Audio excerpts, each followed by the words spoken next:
¿Cómo estás, Adriana? Gusto en saludarte. Hola, muy buenos días. Muchas gracias por la invitación. Es un Ya, gusto ya, estar con ya ustedes. teníamos tiempo de no vernos por alguna circunstancia poco afortunada para nosotros. ¿Cómo estás? ¿Bien? Muy bien, en México, ¿cómo vamos? Les preparamos un reporte de 9 puntos que consideramos fundamentales en la calidad de vida de los habitantes, que es lo importante, de Claro. los cuales vemos dos en verde, uno en amarillo y y 6 en rojo. A ver, vamos a ver. Pues para que no digan que tenemos mala onda, ¿cuáles son los verdes? Vamos a empezar por los positivos. Vemos una agenda muy positiva en cuanto a las leyes del trabajo formal. Hay que recordar que en México esto es menos de la mitad de la población ocupada del país. Entonces, sin duda, los incrementos al salario mínimo han sido positivos para recuperar el poder adquisitivo de las familias que tienen un trabajo formal. También la reforma del outsourcing y las vacaciones dignas van en un sentido positivo en la calidad de vida de los trabajadores. Ahora, esto lo voy a unir con uno de los retos que presentamos. Presentamos tres retos y uno de ellos es cambiar la composición del mercado laboral porque el 51% de la población ocupada, excluyendo al sector agrícola, tiene un trabajo informal. Y el otro reto en el mercado laboral es incorporar a más mujeres a este. Únicamente 4 de cada 10 mujeres en edad de trabajar participamos en el mercado laboral. En las que participamos, lo hacemos mayoritariamente en el sector informal, que paga menos salarios, no tenemos un contrato, no tenemos certeza de cuál va a ser el futuro, no tenemos acceso a seguridad social y aquí es donde tenemos los servicios de salud tan importantes en la pandemia y ahora ya en la pospandemia, donde vemos un deterioro en este acceso a servicios de salud. Ujú. Perdón, Ese sería el uno verde. uno verde para los trabajadores formales. Bien. Ahora, el segundo verde fue la firma del TEMEC, perdón, la entrada en vigor Mm, del TEMEC.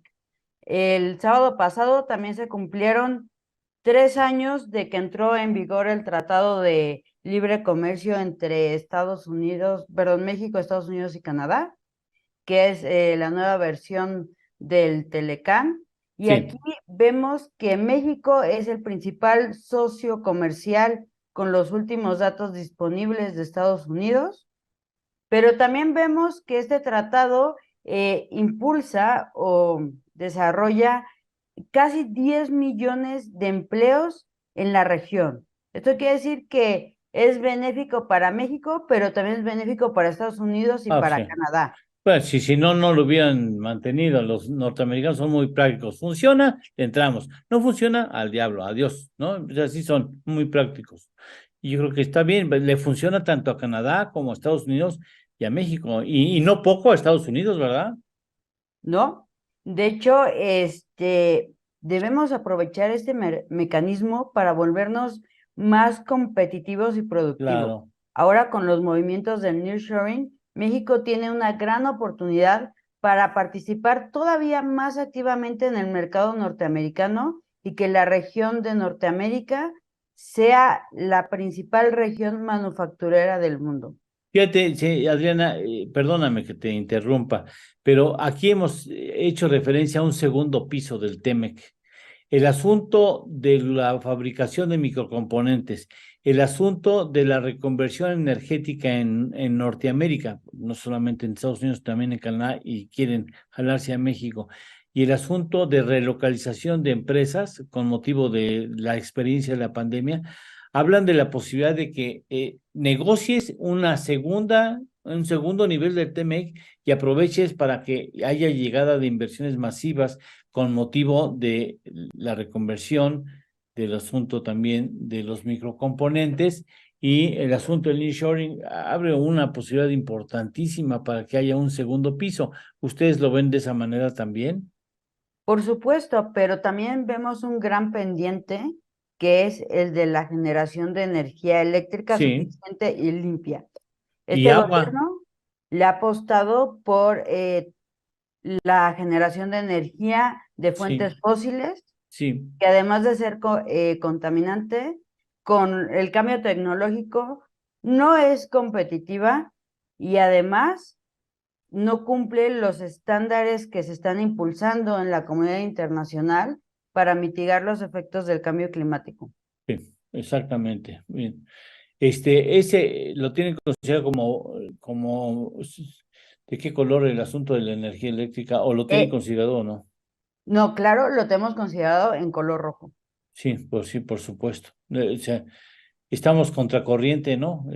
Todo el mundo va por las energías limpias y nosotros quemando combustóleo, sí.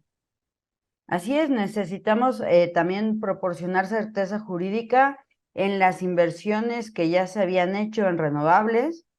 Entonces, ahí también la incertidumbre que dejó la ley de la industria eléctrica es contraproducente si queremos atraer más industria, más inversión y generar empleos de calidad. ¿Qué otro? ¿Nos queda algún verde pendiente? No, ¿verdad? No, tenemos esos dos verdes. Ah, ok, bien. Ahora después vamos al amarillo, creo. Sí, el amarillo es controversial y por eso está en amarillo. A Se ver. refiere al gasto público. Y podríamos decir por qué no es rojo cuando tenemos el gasto público principalmente en obras de infraestructura emblemática como Dos Bocas, el Tren Maya y el aeropuerto. Lo Mm, pusimos amarillo porque desafortunadamente la respuesta del gobierno en cuestión de un impulso fiscal para promover que no se detuviera tanto la economía durante la pandemia y estas explicaciones de no somos Alemania para poder impulsar transferencias a las familias, evitar que se pierdan empleos y obviamente gastar más en salud para tener menos muertes. Esto lo contrastamos en México, ¿cómo vamos? Con economías de América Latina que sí impulsaron a su economía con mayor gasto. En México, este gasto adicional, junto con las medidas de financiamiento a las empresas, fue únicamente del 1.9% del PIB. Esta fue la menor respuesta de una economía emergente de acuerdo con datos del Fondo Monetario Internacional. Hasta aquí todo lo podemos ver como rojo, ajá. pero ahora en 2022-23 con los cambios de patrones de consumo, producción y movimiento de productos, vimos o seguimos viendo una alta inflación superior a los objetivos de los bancos centrales.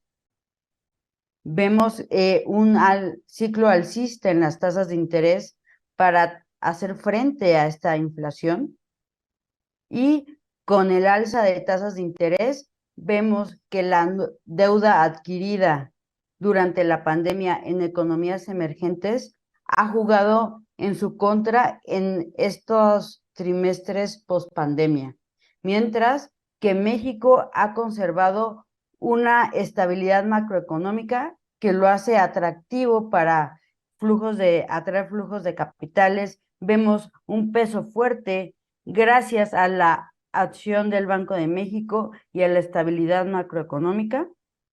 Entonces, por eso vemos este rubro como un claroscuro. Claro, el gasto público no ha sido destinado a los rubros que importan a la calidad de vida de las personas, pero también no endeudarse ha hecho que nuestra estabilidad macroeconómica se conserve. Perfecto. ¿Qué seguíamos en rojo? No sé cómo vamos, ya perdí la cuenta, pero bueno. Ya solo Este, teníamos uno amarillo y ahora vamos a los rojos, que es hablar de la calidad de vida de los mexicanos. El primer indicador, PIB per cápita. Nos encontramos con un nivel similar al que México tenía en 2015. Estos son 8 años de rezago. Ahora, hablemos del índice de progreso social. Este es un indicador complementario al PIB per cápita mm, y busca evaluar el acceso a salud, educación, seguridad por parte de los habitantes. En México, ¿cómo vamos? Lo presentamos cada año a nivel estatal. Sí. Y vemos que desde que entró la cuarta transformación hasta los últimos datos disponibles de nuestro índice, 30 estados han perdido bienestar social. 30 de Ahora, 32 han perdido. así es. Sin duda, el rezago es muy importante y sobre todo cuando vemos componentes como lo son los cuidados, los servicios de salud, y aquí lo medimos con el acceso a nutrición y cuidados básicos, que prácticamente habla de variables de primer contacto con los servicios de salud. Esto es, no te mueras al nacer. Ya. Vemos que la mayor parte de los estados han perdido o han tenido un gran deterioro en este indicador, sobre todo Oaxaca, Campeche y Chiapas. Estamos hablando del sureste mexicano. Sí. En temas de educación, vemos que 27 estados de 32 han retrocedido en sus indicadores, y este lo vamos a unir con otro de los pendientes que identificamos, que es necesitamos una evaluación del rezago educativo a causa de la pandemia. No podemos decir, ya abrió la economía de nuevo, no pasó nada con el acceso a conocimiento de nuestras niñas y niños. Y este va a ser un factor sumamente importante si queremos hablar de atraer inversión, industrias nuevas. ¿Dónde o cómo va a ser nuestro capital humano? Necesitamos primeramente reconocer que hay un rezago educativo, ver en qué rubros está y atenderlo. Y ahí hace falta política educativa. El otro rojo que ya habíamos hablado es de generación de energía eléctrica. Un rojo que fue una promesa de campaña del presidente López Obrador es que la producción de petróleo de Pemex fuera de 2 millones de barriles diarios. Sí. Y sacamos una gráfica de la Comisión Nacional de Hidrocarburos, donde vemos que había una mayor producción en diciembre de 2018, cuando tomó poder, a los últimos datos disponibles, que son de mayo, y únicamente se producen 1.6 millones de barriles diarios. Sí. Sin duda, esta meta no se va a poder cumplir. Y finalmente, lo que le dejamos a la agenda de la próxima administración es una reforma fiscal progresiva, sostenible. Vemos que esta estabilidad macroeconómica que tanto nos ha caracterizado durante el periodo neoliberal y la cuarta transformación está en riesgo, porque vemos gastos en programas sociales que no tienen fuente de financiamiento, como el caso de las pensiones de adultos mayores.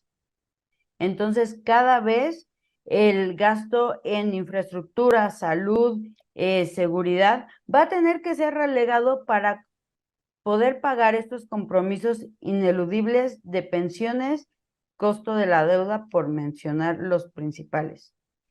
Y ya hablamos de los otros dos pendientes, que es cambiar la composición del mercado laboral. Sí. Y visibilizar o hacer un diagnóstico del rezago educativo a causa del COVID-19. ¿Dónde podemos consultar el estudio? Claro, los invitamos a que visiten mexicocomovamos.mx, y ahí van a poder encontrar nuestras publicaciones, nuestro índice de progreso social y nuestros semáforos económicos. Bien. Adriana, muchas gracias por estar con nosotros. Muchísimas gracias.